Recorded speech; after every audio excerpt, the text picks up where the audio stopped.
Dans cette recherche de Dieu d'intimité, nous voyons que Moïse, il met sa tente hors du camp, à quelque distance.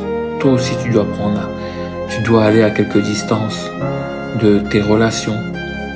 Ne dis pas, oui, dans ma famille, nous, on ne prie pas. Tu dois te mettre à l'écart de cette mentalité. Tu dois te mettre à l'écart, oui, mais nous, on ne croit pas forcément en Dieu. On n'est pas dans ces choses-là. Mets-toi à l'écart. Si tu veux rencontrer aujourd'hui ton Dieu, il a des choses à te dire sur ta destinée. Il a des choses à te communiquer. Il a une grâce, une faveur pour toi. Tu dois te mettre à quelque distance pour pouvoir entendre sa voix. Et puis il dit, et tous ceux qui consultaient l'Éternel allaient vers la tente d'assignation qui était hors du camp.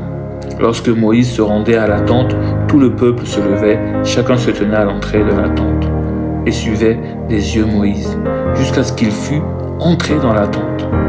Et lorsque Moïse était entré dans la tente, la colonne de nuée descendait. La colonne de nuée ici symbolise vraiment la présence de Dieu. Voilà, la présence de Dieu suivait Moïse, parce que c'était un homme consacré. Et on voit deux types de personnages. On voit Moïse qui, lui, entre dans cette tente, parle avec Dieu. Et nous voyons que le peuple se tient à l'entrée de la tente d'assignation. Mais ils ne rentrent pas, ils ne communiquent pas avec Dieu. Ils sentent la présence de Dieu puisqu'ils constatent la nuée, ils voient la nuée. Mais ils n'ont pas pris la décision d'entrer dans cette tente. Comme Moïse, nous voulons avoir cette intimité, cette proximité avec Dieu. Et dans le verset 10, tout le peuple voyait la colonne de nuée qui s'arrêtait à l'entrée de la tente. Tout le peuple se leva et se prosternait à l'entrée de sa tente.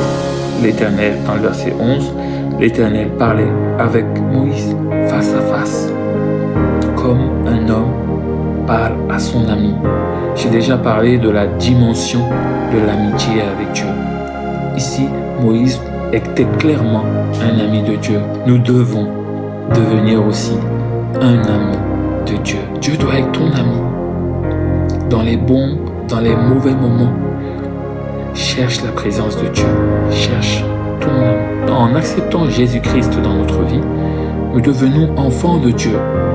Mais cette relation ne doit pas rester à l'étape de l'enfance. Nous devons grandir et devenir un ami de Dieu. Lui parler face à face, bouche à bouche. Quelle présence!